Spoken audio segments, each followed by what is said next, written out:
Halloween 2 by Jack Martin. The Lord of the Dead. Chapter 12. Laurie saw that the corridor was empty.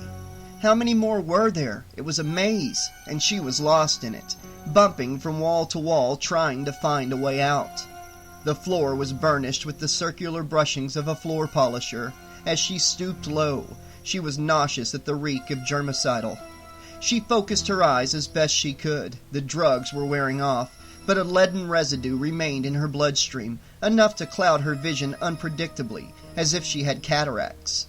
Now the focus sharpened. She saw an eye watching her from high in the corner. It was the bug-eyed security camera mounted at the ceiling. It reflected a tiny reduction of herself within its convex surface. As she faltered there, picking a direction, the lens revealed her bowed body rippling up from the floor like a solitary undersea plant. She elevated a hand to block it out, spreading her fingers like the rays in a child's drawing of the sun. She saw the spokes of her fingers radiating like a mandala around the miniature representation of her head. The watchbird is watching me, watch it watch me, she thought.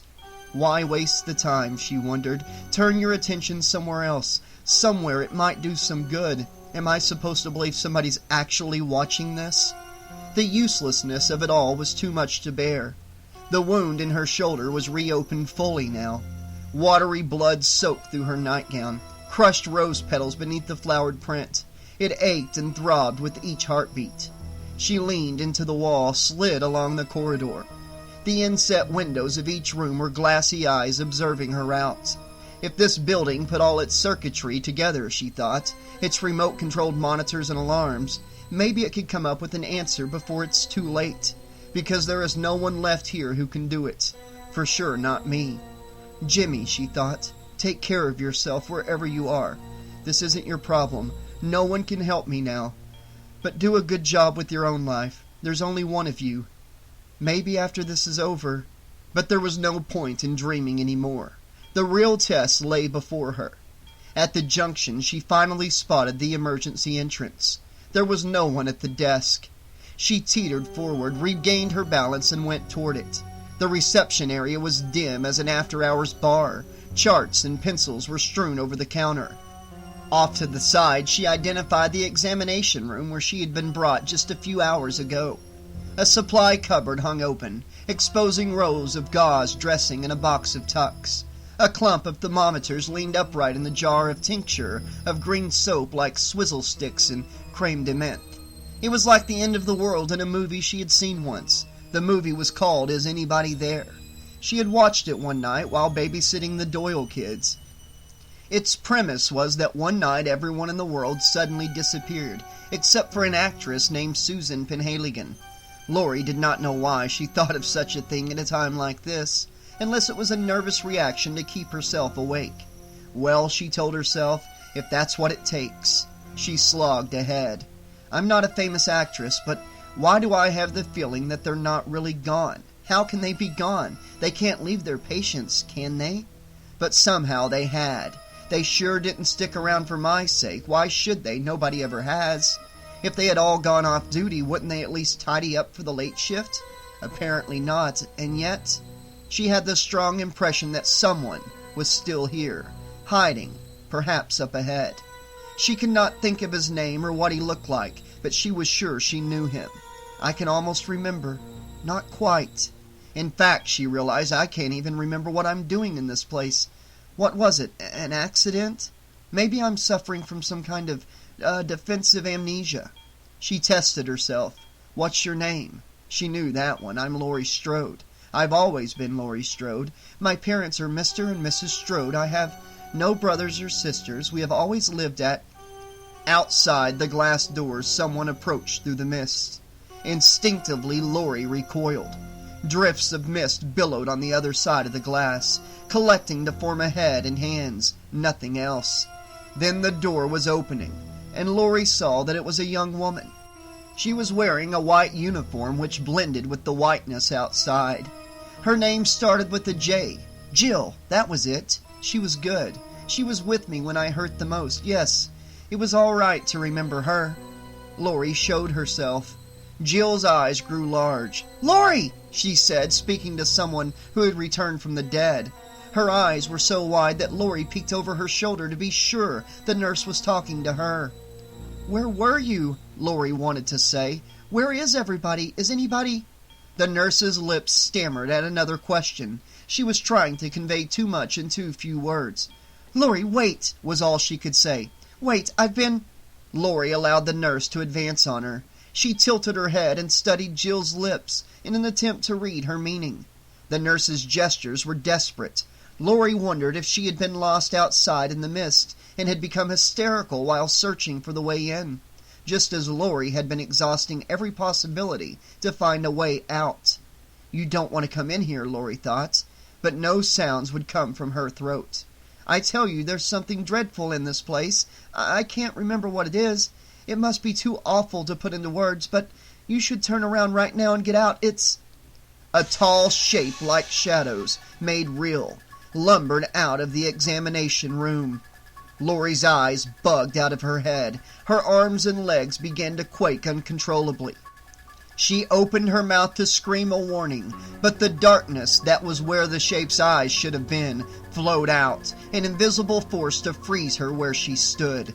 Darkness extruded from the end of the shape's sleeve and collared Jill. It was real. Jill saw it now, too. She felt it. Her eyes rolled up and her tongue grew thick in her mouth as her body arced in a last intake of breath. The darkness at the end of the shape's other sleeve glinted with a light of its own. It was a solid, knife-edged, a blade. Jill's eyes shut as the scalpel disappeared behind her back. Then there was the most awful sound Laurie had ever heard, as Jill's last breath caught in an astonished gasp and then wheezed out slowly, escaping like wind through reeds. The shape released her throat, locking her to him by the hand at her back. The nurse rose an inch, 2 inches, a foot into the air, impaled like a puppet by the blade at her spine. It was impossible, but it was happening. The shape was lifting her by one hand, by the scalpel. The shoe slipped off her feet and thumped to the floor. The soles of her feet curled inward in a death contraction. She swayed there, the only sound the stream of her blood pattering onto the tiles. Then the dead weight gouged free of its scur and fell down into steaming blood. Laurie had already half run, half fallen backwards most of the length of the corridor.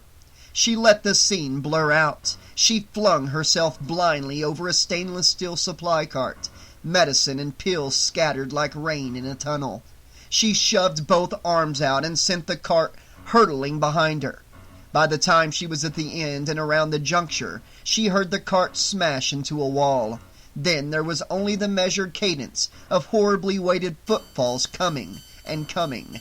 She ran on. She slammed off one wall, another. Soon the ferocity of her own breathing was all there was for her.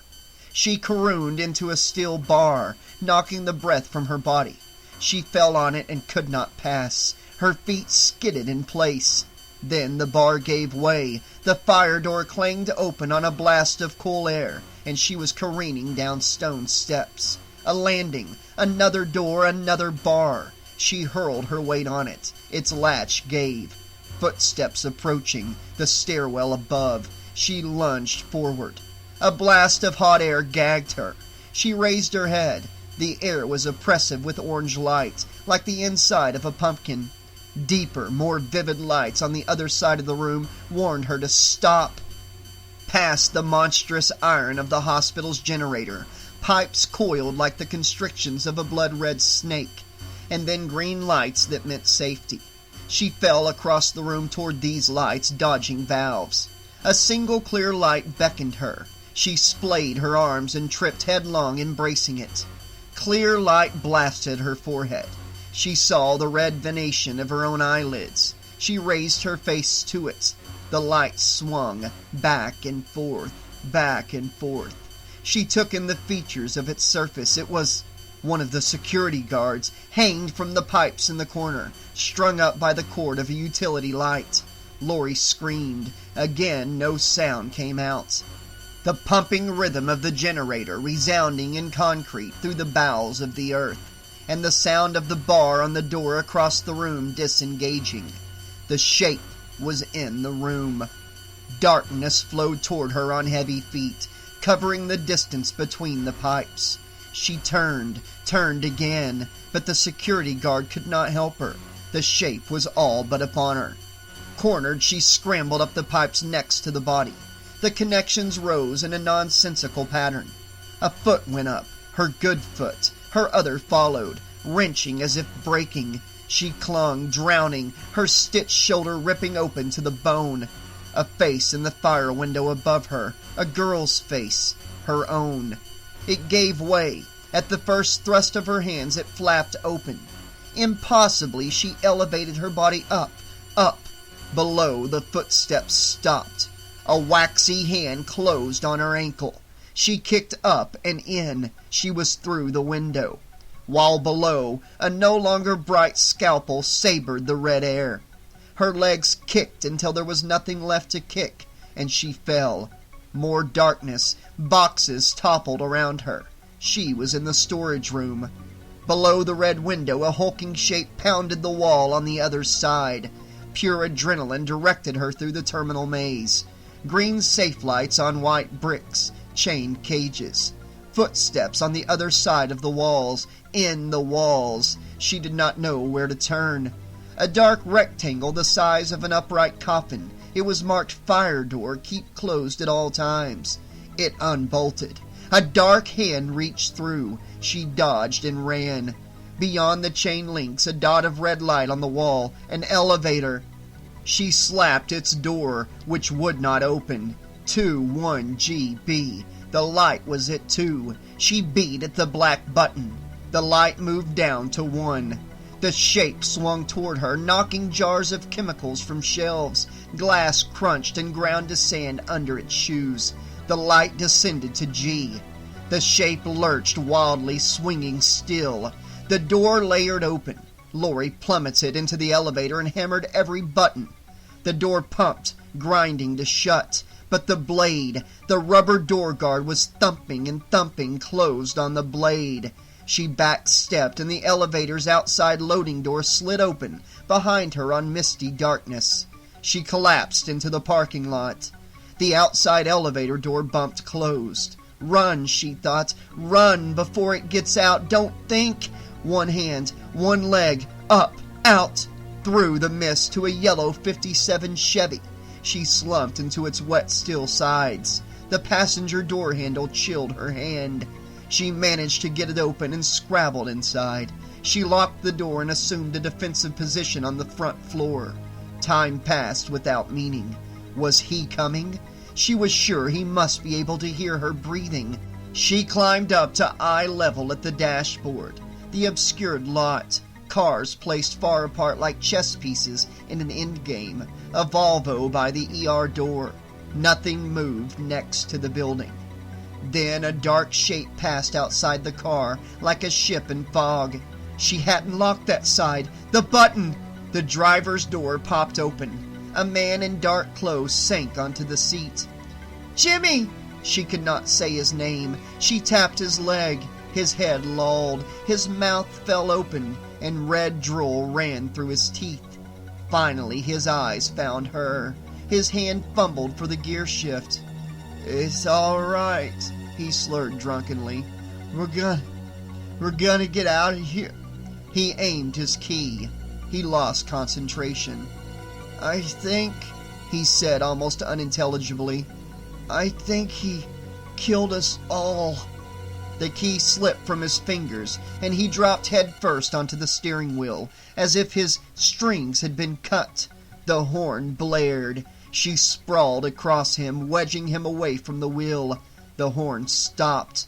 Without thinking, she sandwiched herself between him and the controls and raked the ignition, feeling for the key. It was gone. Her nails skittered the floorboard. She found it, gripped it with both hands to steady it toward the slot, and turned it. The car clicked and clicked and clicked. It, too, was dead. She gave it up. No time. She got the door open and tumbled out onto the pavement. Her shoulder seared with pain. Her leg, her ankle. She dragged her bad leg behind her, standing, falling back. It was no use. She could not run. She could not walk another step. She could not even stand. From nowhere, powerful lights cut past her through the fog. Headlights. She waved deliriously. The car passed. It did not see her. Racing to a stop at the emergency sign, a woman and two men slammed out and charged the doors. Lori crawled after them. "Stop! It's me! I'm out here! It's—" They were halfway inside. One was the man in the trench coat, the man who had saved her once. She writhed on her belly until her hands and feet were torn to shreds. But they would not hear. They would not turn. They would not see. The glass doors shut. She hauled her body up the fender of a parked car, the Volvo. The aerial snapped off in her fist. As around the side of the building, washed in red by the emergency sign, came the shape. Behind its inhuman mask, it observed her.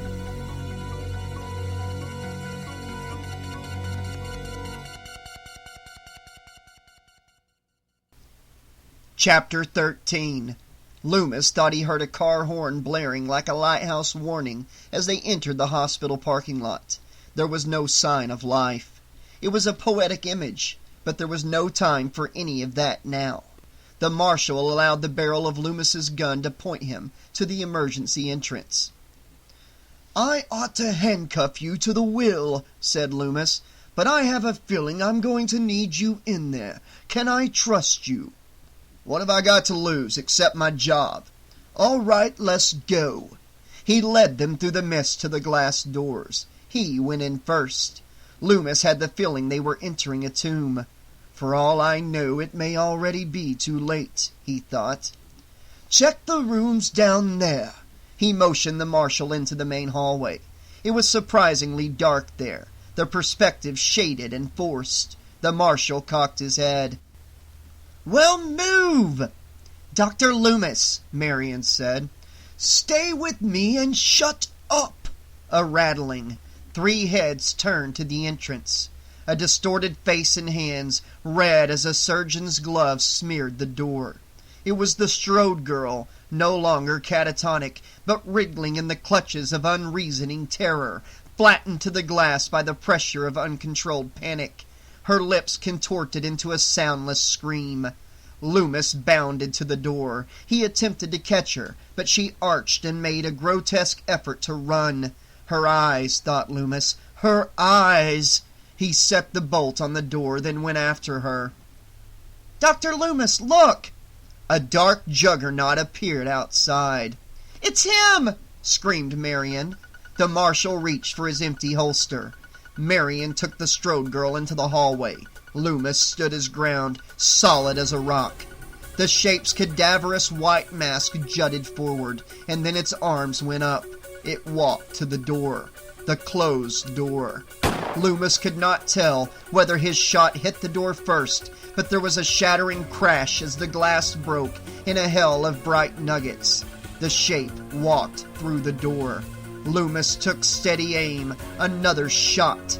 The shape was hit dead on. Loomis saw the hole burn into the chest, throwing blood as the body took the impact. But it kept coming. Another shot. The shape raised its scalpel like a sword. Another shot. Another. Its black heart spouted blood. It dropped to its knees. "Why won't you die?" thought Loomis. Then he knew. It had... "Wait a minute," objected the marshal. "I'm the only one authorized to use that." "Move!" shouted Loomis, shoving her around the body. He found Lori weaving in the shadows. "Are you all right?" "I should have taken care of her before," he thought, "and not left her to those educated fools." He touched her protectively. I'm sorry I left you." She seemed not to comprehend his words. "It's all right," he told her. Lori's face tilted, observing him. She shook her head once. No. She looked over his shoulder.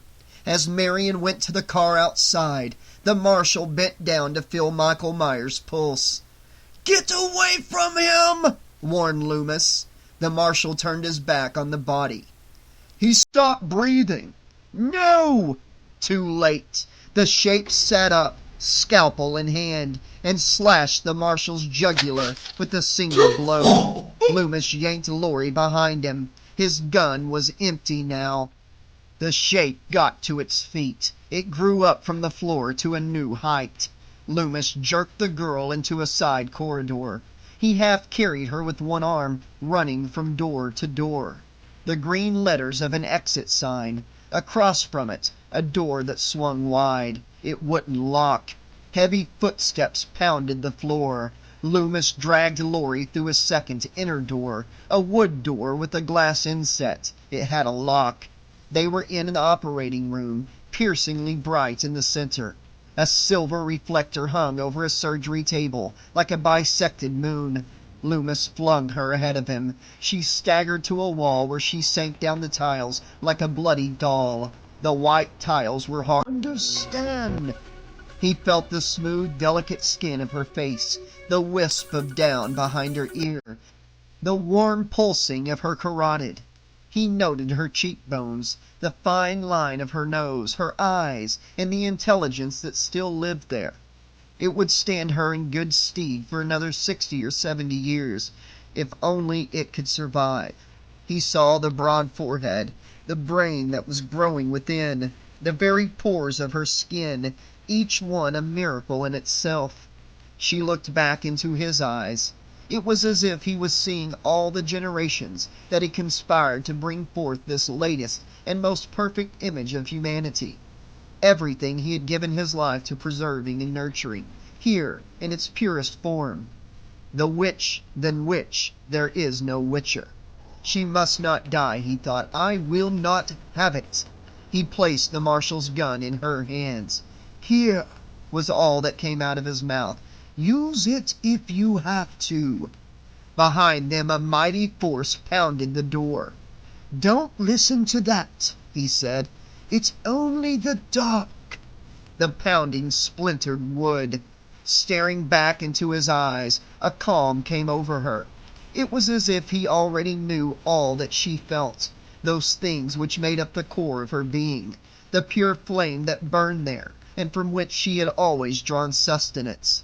Now, at this instant, it burned purer and truer for her than ever before. He was only one person. That was so much. She took the gun. "Thank you," she said.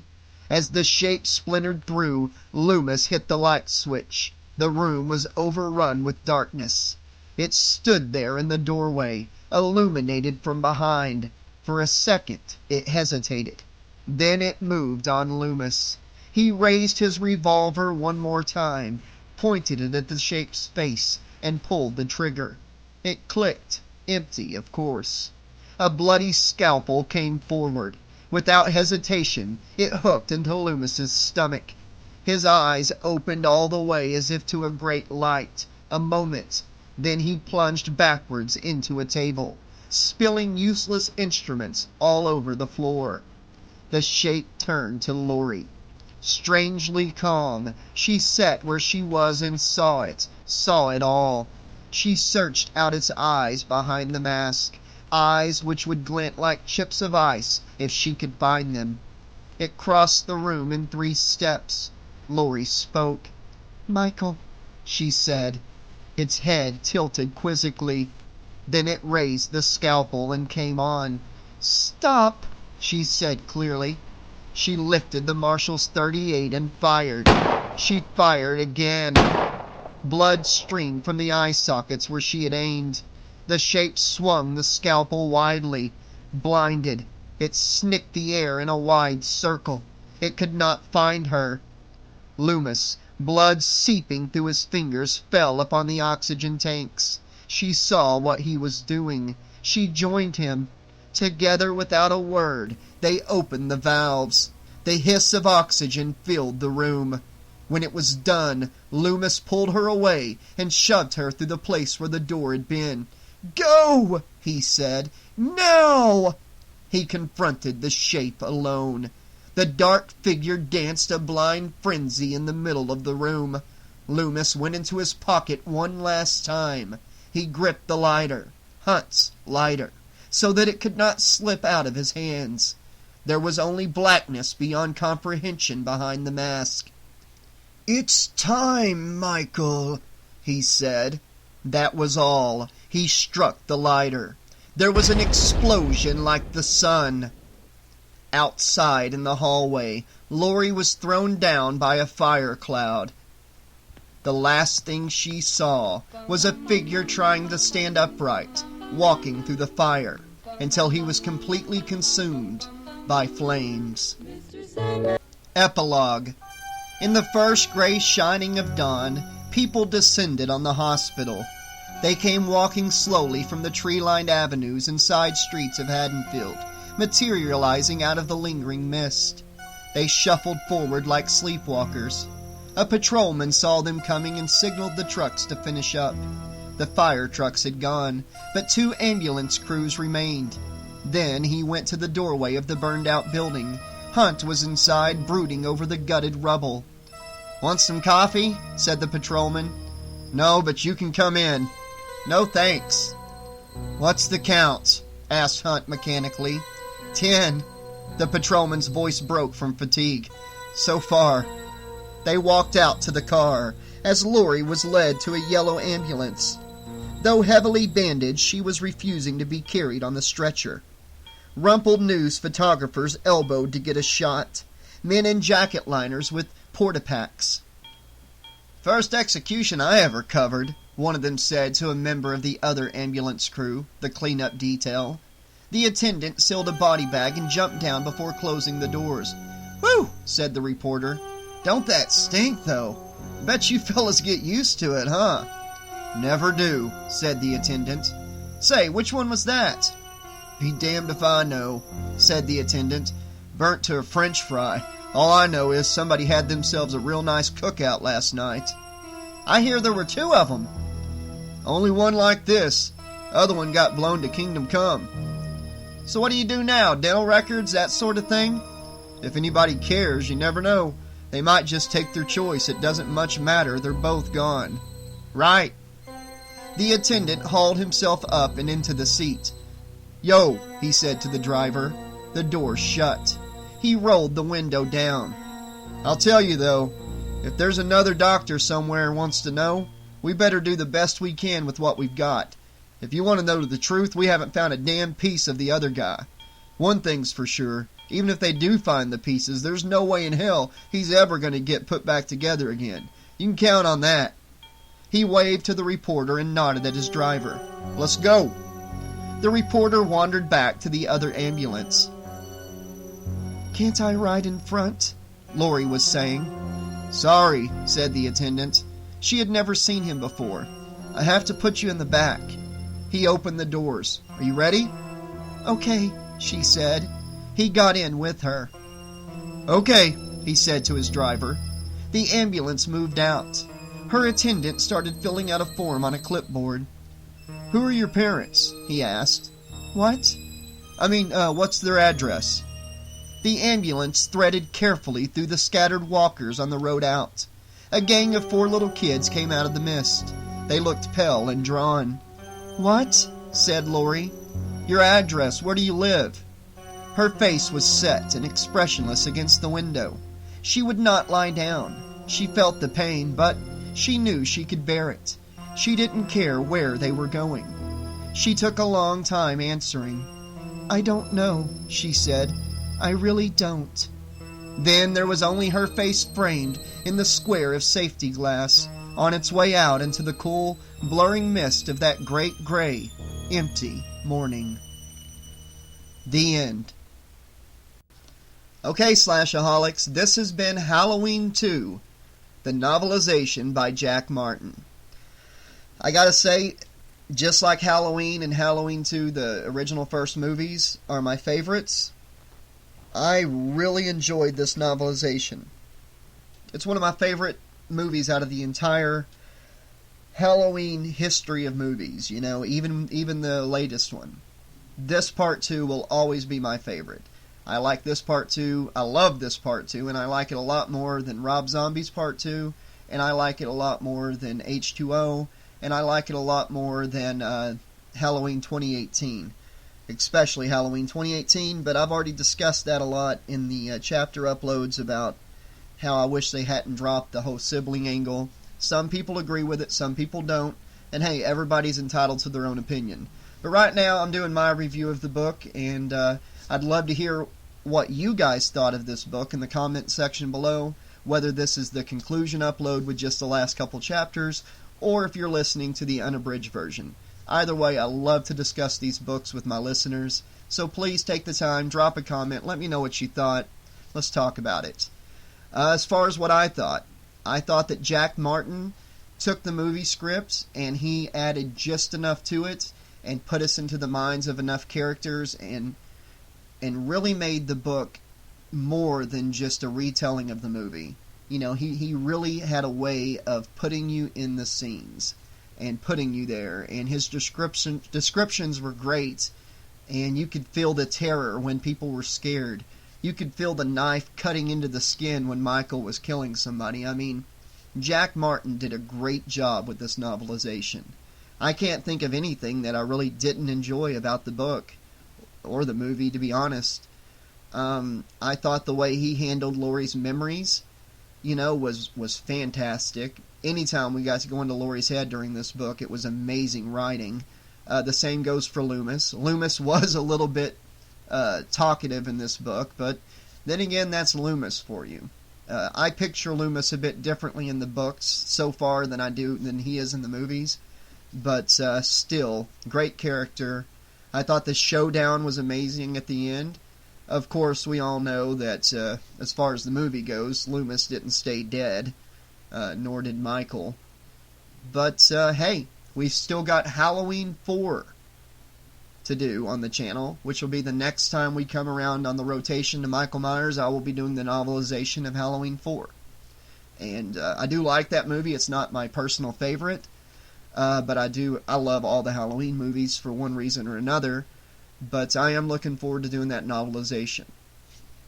But yeah, the kills were great in this book. Getting into the characters' heads were great. Yeah, I mean, I really can't say enough good things about this book. Now I want to talk about it with you guys in the comments, so let me know what you thought. And as always, tonight's upload and this unabridged audiobook of Halloween 2 is brought to you by our patrons on the Patreon page: Carl Eakins, Catherine McClear, Cecilia Spears, Sean Campbell, Hawaii, Iron Alexa, and Allison Sive. Thank you guys so much for supporting the channel through Patreon. And if anybody listening right now would like to step in and jump on the Patreon page and help support the channel, please do so by clicking the Patreon link in the description below. I'm not able to monetize the channel here because all the copyright holders of these slashers, they get all my ad revenue from these videos, so I depend on listeners like you who take the time and enjoy the channel and want to help it keep going and growing, and go sign up for as low as $2 to $5 per month on the Patreon page. You get some great rewards and some early access to certain content way before it appears on YouTube. For example, at the time of this upload, I'm putting out weekly narrations from Halloween 3, the novelization by Jack Martin. Great book, and as of right now, it's exclusive uploads weekly on the Patreon page only. Alright guys, until next time, this has been your friendly neighborhood 80s slasher librarian saying, thanks for listening, and death has come to your channel. Gotta love Loomis. Have a great night, guys. See you next time.